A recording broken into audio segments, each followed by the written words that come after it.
living in a two-ness world. Our starting place, we've seen, has to be a story that we tell ourselves about other people. And we've been seeing our religion's story about sin impacts the story that we tell ourselves about other people. And it's a big part of the problem because it sits down there, this story, driving divisions. So before we can start thinking about oneness, a starter lesson on how sin is not what we think it is. Sin is not as big a deal as we think it is. Also, I'd like you to remember a couple of companion books for this lesson. Humankind is a well-researched challenge to the Western notion of human nature. It undercuts the very foundation of a two-ness world. And Christ for the Celts, or Christ of the Celts, explores how Celtic Christianity took a very different approach outside of the influence of Rome, much more connected to the earth, much more connected to other people, another historical way of being Christian that does not make ugly sin nature the very core of our humanity. Good books, both of them. I put them in the live stream notes. You can find them there. Also, these are the questions that we're going to talk about after. And there's the Menti link for anything that you're thinking. Just go on your phone, let me know. I'd love to read that. We're going to be talking in our time after the lesson today about anti-shame. In the lesson, I'm going to define shame. I'm going to give some context, how it creeps into our heads, creeps into our lives. But what we're going to be looking for is the antidote. And so if we're going to look for the antidote, that's the phrase that I used, anti-shame. Where have you been shamed? Have you seen anti-shaming? And always the question behind the question, how's your soul? How are you doing living in this two-ness world? How are you doing around shame, around being shamed, around your own thoughts that come out toward others around shame? How's your soul? Okay. Just in time, ladies, we're just about to start. All that other stuff was just preliminary. Let's see, today's title, Shame on You, Imperial Christianity. If you missed last week, a little bit of context around that term, Imperial Christianity, what it means. We saw how an expedient political decision by the Roman Emperor Constantine was to make one splinter group of the fledgling Christian movement the official religion of the Roman Empire. It led to a long history of a cozy relationship between religion and power in the West. And in the deal, Christianity gave to Constantine a bonding narrative that he needed in order to conquer the West, and the empire gave to the church newfound recognition and power, no longer the subject of persecution. We were now able to exert our will on others. And the Western church has been pretty reluctant to relinquish that position of power ever since Imperial Christianity. Now, to get all that power, we saw, all we had to do was just help out the empire, help empire be empire. And one of the ways that we helped out was we abandoned our core belief that we are, every one of us, carriers of the indwelling divine. We abandoned our Genesis story that tells us we are made by divine breath, animated by divine spirit. We abandoned what Jesus taught us in John 17, that we share the same oneness with the divine that Jesus shared. We abandoned what 1 John taught us, that every one of us is a carrier of inner light. We helped out by insisting, only in the West, no, none of that. All the people that we conquer, all the people that we kill, all the people that we flog and crucify and rape and exploit, no inner light there. No. They are without redeeming virtue. They are defined by an ugly sin center, original sin, total depravity. So, it's okay for us to conquer. It's okay for us to exploit people and resources because no redeeming value. It's also okay because we are giving them, in exchange, redemption. That divine light that we took out of their story, well, if they do what we tell them to do, and if they believe what we tell them to believe, and if they pray what we tell them to pray, and if they give what we tell them to give, here's what we're going to do. We are going to put that light, the light that we took out, we're going to put it back in them. So now, instead of all of us being carriers of the inner light, now it's just us, folks in the empire. We have the inner light. So, Imperial Christianity, shame on you. But here's the thing, yes, shame on Imperial Christianity, but also shame in Imperial Christianity. We've had to live in this religion of shame. We've had to carry it around, this shame that we carry. And we have been generous with the story. We have shared it to the whole society. Remember the word I used last week, metastasized. Our sin story metastasized. Even as fewer and fewer people believe in the religion, the story spread, and it's now embedded in the culture. We saw it, the ugly sin center idea in Machiavelli and Hobbes and John Adams.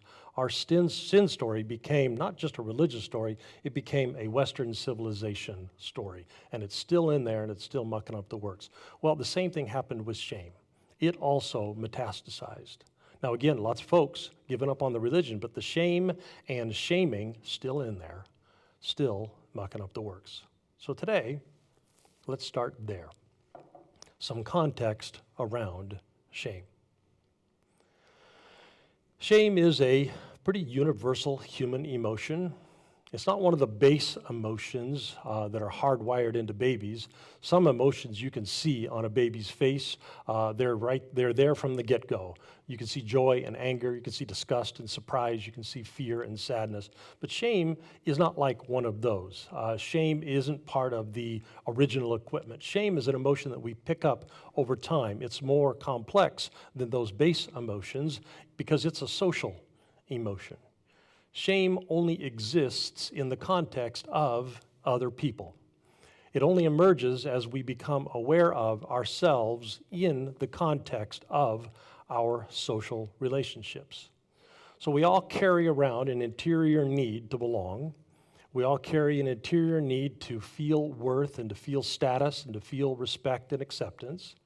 We have social animal brains, and those brains provide the raw material necessary for shame. Shame is the red light on the dashboard telling us, whoa, social belonging, it's not going well. Status needs, fitting in needs, warning light, warning light, warning light, belonging needs, it's not going well. So shame is an emotion that kicks in when our social setting begins to send us the message that you are not acceptable. You fail to measure up. There is something wrong with you. We've got a standard here in our group. We know who the good people are, and you fail to reach the standard. You are not one of us.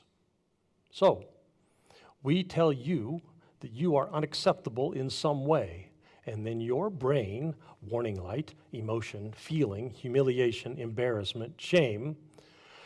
Now, shame is a little bit distinguished from a similar emotion, guilt. We feel guilt around something that we've done. We did it on this day, we did it at this time, did the thing, or failed to do the thing. Shame, on the other hand, I didn't fail to do a thing. I am the failure. It is me. I didn't just do badly. I am bad. Now, we make that judgment that I am bad, gathering information from the people around us. We see our shame on their faces, their expressions, their words, their tone. Oh, I see something wrong with me. So that means that it takes two to shame. It takes me and some other person. That other person tells me I am not acceptable. It takes a message sender, them, and a message receiver, me, and I have to receive the message, then I have to believe the message, then I have to internalize, and now we have shame. So, you might say, well then why don't we just reject shame messages? Because if it takes two to shame, let's just not play. And yes, let's do that. And let's do that whenever we can, and let's do that however we can. But we have to factor in how extremely difficult that is to do, because we are social beings. We are hardwired, we are brain biased to learn from one another. We learn what foods to eat by watching each other. We learn how to gather roots and berries. We learn how to hunt mastodons by getting our cues from one another. And if we do that, if we watch and learn and internalize, we survive. Our watch and learn instincts are pretty much hardwired right into us, right into our heads. And when what we watch and learn is, you are flawed, you are wanting, the default neural pathway that goes into our heads is to feel the message, to believe the message, to accept the message. It's what our brains do. So yes, it takes two to shame. Let's not play as much as we can whenever we can. But we have to recognize that's going to be tough. It's just going to be very, very difficult given the brains we've got. Also, social standing. It matters to us. It matters a lot. Also, hardwired, also evolutionary adaptation. If you have social standing, when the tribe is divvying up the food, you eat. If you don't have social standing, when the tribe is divvying up the food, you don't eat. And so, our brains carry a long history that makes us highly susceptible to the tone, the facial expressions, the words of others. Shame messages, they get in there following the natural pathway of how our brains work. Consequently, shame is powerful. And because shame is powerful, and we all know this from personal experience, people use shame all the time to gain power over other people. If I shame you, quite frequently, you will do what I want you to do. And that works out just swimmingly for me. I like it when you do what I want you to do, so I shame you again. And then you do what I want you to do again, so I do it again and again and again because I like you doing what I want you to do. And before long, shame becomes a standard tool in our social animal toolbox. Now, when people love us, shame can be momentary. It can be fleeting. I didn't realize how my behavior impacts others. I'm embarrassed. I didn't realize how thoughtless, how selfish I had been, how negative my behaviors are and how my behaviors impact others. And if someone who loves me points that out, I do feel embarrassed. I feel ashamed. Well, in that instance, the message is fleeting, so the shame will be fleeting. Well, I learned something there, didn't I? I don't want to be that kind of person, and I am still loved. I still belong. I am still part of us. Well, in that instance, fleeting shame can expand our social and emotional awareness.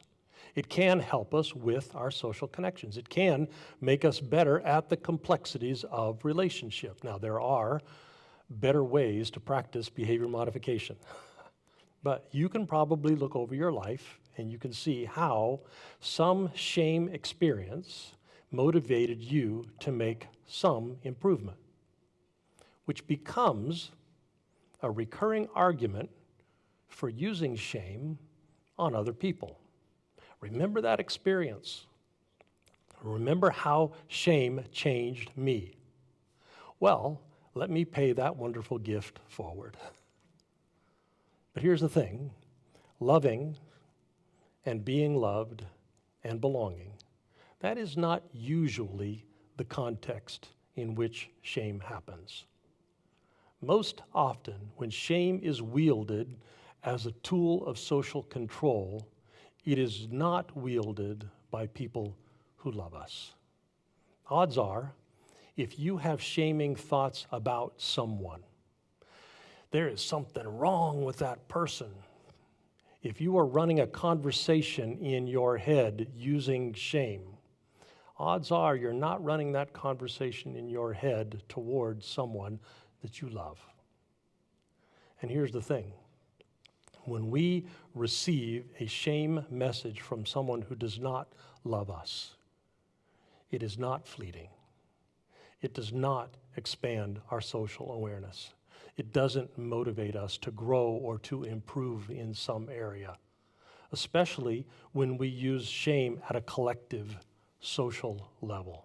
When our group shames that other group in an effort to control that other group's behavior, all of you have all been measured and found wanting, the whole lot of you.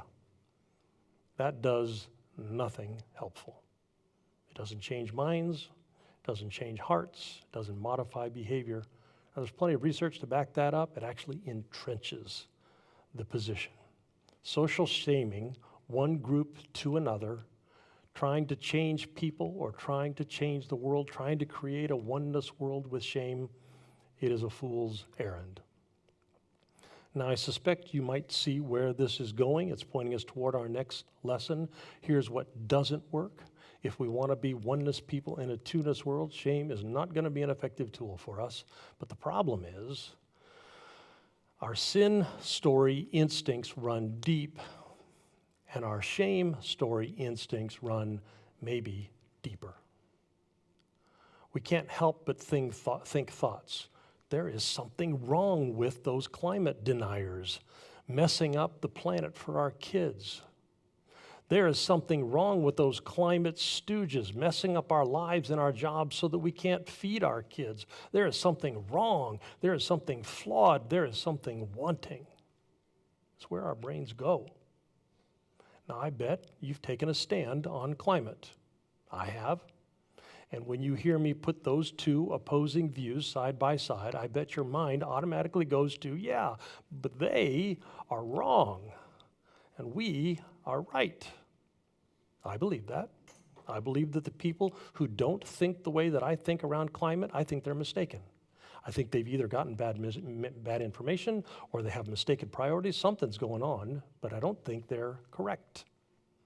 But that's not where our brains tend to go. Our brains tend to go, what is wrong with those people? Usually, when we're trying to figure out what is wrong with those people, we default to mental defect. That's the problem. Those people are just stupid. Or if we don't default to mental defect, we go to moral defect. Those people don't care about others. Those people are just selfish. They don't care about the group. They're just bleeding heart stupid, or they're greedy, or they're lazy. Something's wrong with those people. And shame on us, Imperial Christianity, because we exacerbated that pattern over a long, long period of time. And it is now deeply rooted in Western society. We elevated shaming to the status of God, to the status of religion, to the status of virtue, our souls. But also, shame happening to us as Imperial Christians, victims as well. We lived inside a religion that told us, and there's nothing we can do about it, we are intrinsically at the core corrupt and flawed. We've been told for centuries, carriers of inner ugliness. And drawing energy from that story, the Western church elevated shame liberally, used it to control other people, used it to control one another, and then, when we could, used it to control the society around us. Sometimes not even aware of what we were doing, sometimes we were just stuck in a bad story. But aware or unaware, we have to acknowledge that we have been complicit in exacerbating a problem of shame, and without trying to, we have been undercutting a oneness world.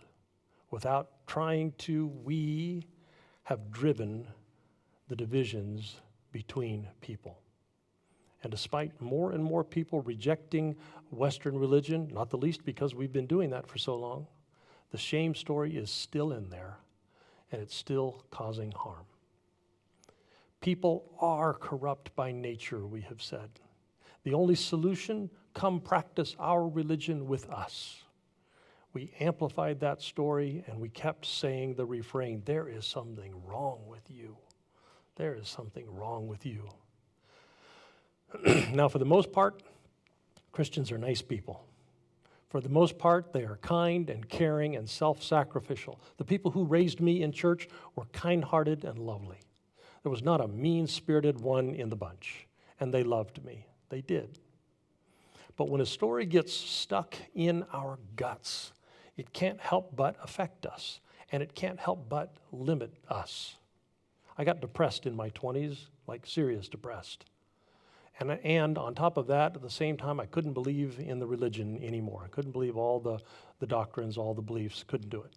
And when that happened, these lovely people, these kind people, had a very limited toolbox. Their go-to tool was, something's wrong with Doug. Somehow that corrupt nature that we all carry, somehow it's getting him. So they told me, you got to pray for forgiveness. That's what you got to do, Doug. They loved me. You got to pray for forgiveness, Doug.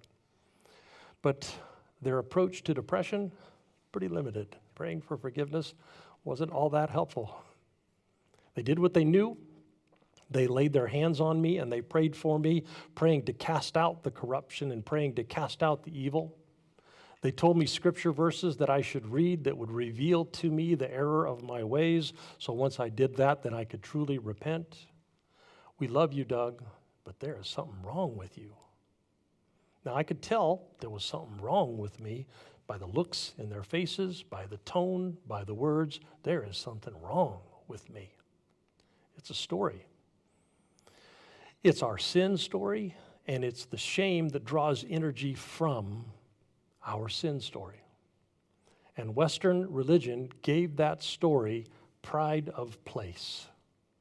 What we did not do was provide a counter-narrative. We had one, but we didn't tell it. Empire. So now, these years later, that story has infected every corner of our society. And that story shapes our interactions. There is something wrong with them. Something fundamentally wrong. Okay, I'm putting the questions back up for us to be thinking about afterwards now. Now, we don't say the term original sin. We just say they're not like us. We are compassionate people, not them. We are smart people, not them.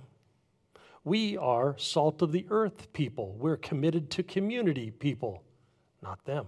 There's something wrong with them.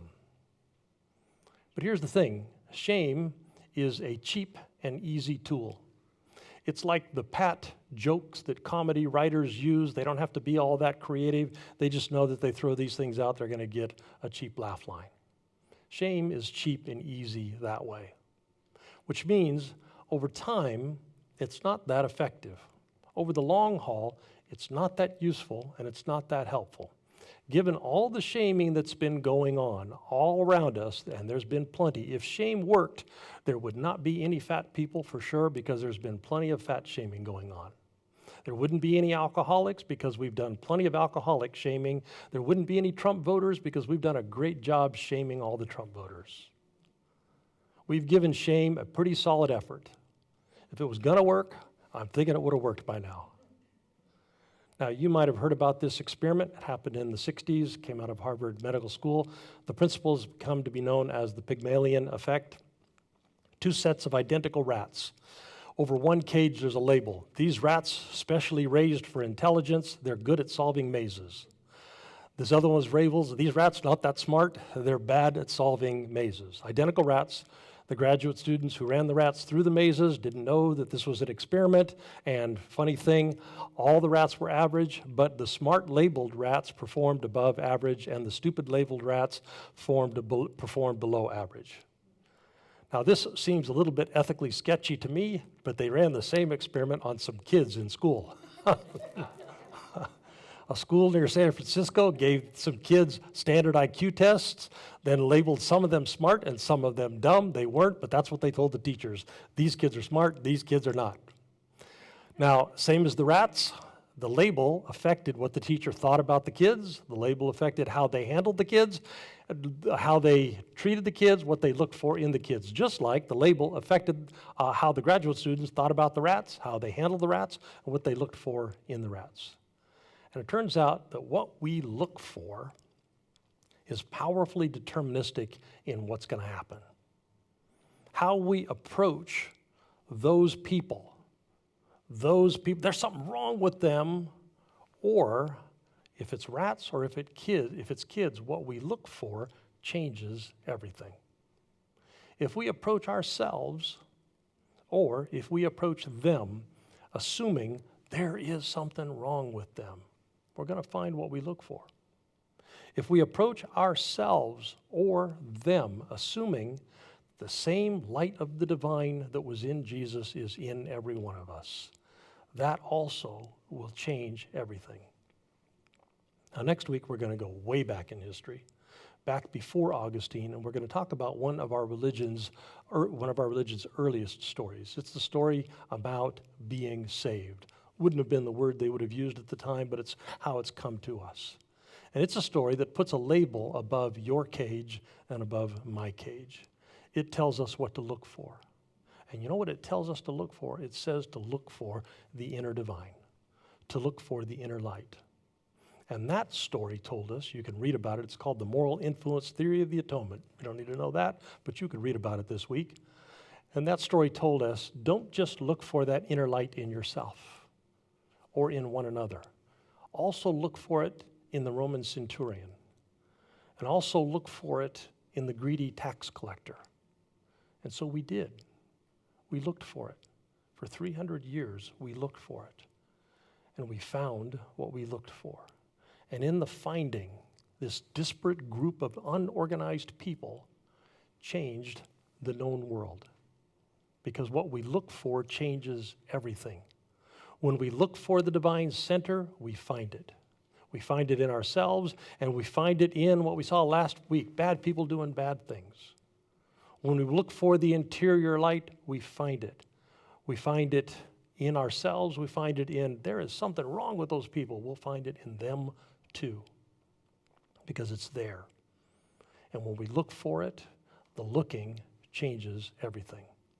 And we did that for a long time, and then we got in bed with empire. And then we changed our story, and then we stopped looking. And if we're going to be oneness people in a two-ness world, we're going to have to start looking again. And so, in Dwelling Divine, may we discover again our deeper story, our inner light story, and may we rise above that ugly sin story, that shame instinct that it exacerbates. Amen. Well, I have been talking with ministers lately. We have one group that's doing cold calling a lot of churches, looking for spaces that we might share. And then I've been calling all the ministers I know, and I've been asking them about any ministers that they know, so I've been having lots of conversations with ministers. Now, those conversations haven't included money every time, but those conversations have included money most of the times because this pandemic has been very financially difficult on churches. And so they're curious, how are you doing? How are you handling it? What's going on with you? But this pandemic has not been financially difficult for our community. We've done all right. But I just saw a preview of the September report that Scott and Matt are going to send out pretty soon. This is the third month in a row that we have been down. It's not a crisis, but it is concerning. Our board and our staff ask all the time, is this money that we should or should not be spending? And because we ask that all the time, our budget is pretty lean. We are down to the place where if we start eliminating, what we eliminate is going to cause pain. It will be painful if we do not care for our kids, if we do not care for our teenagers, if we do not care for our adults. It would be painful if we do not pay rent, if we do not live stream. Now, we do not dun for money. We just tell you where things are. And this is kind of where things are. Now, if I know Scott, he's going to be very gentle with us when he sends that report out.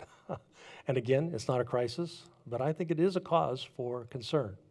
So if you are behind on your giving, this would be a good time to catch up. And if you don't support the community financially, this would be a good time to start. And remember what we say every week, when we invest time and energy and love and dollars into spiritual community, there is a great return on investment because community then takes that investment, turns it right around, and gives it back to us. we create together for one another a transformative environment in which we are transformed.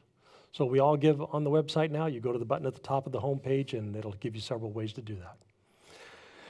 Now that said, in a moment, we are going to dismiss those of you on the live stream, and we're going to do What Are You Thinking here in the room. And again, if you're on the live stream and you would like to host a Zoom What Are You Thinking, I will show you how. I still only have one taker. Once we have 4 takers who will share the load together, then we'll get started. So if you'll just use the contact button, I'll get back to you. I'll explain to you everything you need to do. Also, today's questions are in the live stream notes, so you can talk them over at home. All right? That being said, if you would, please put your hand on your heart. Now, let us remember that we are, every one of us, carriers of the indwelling divine. Love and joy and peace, patience, kindness, the fruit of the divine spirit is in us. And so, if you would extend your other hand to our city, let's look for an opportunity this week to share what's in us with the people that we live and work and go to school with, looking for opportunities to repair and heal our world. Amen. God bless you all. You are dismissed. You all not. We are not dismissed. Let's begin to look at the questions. Okay.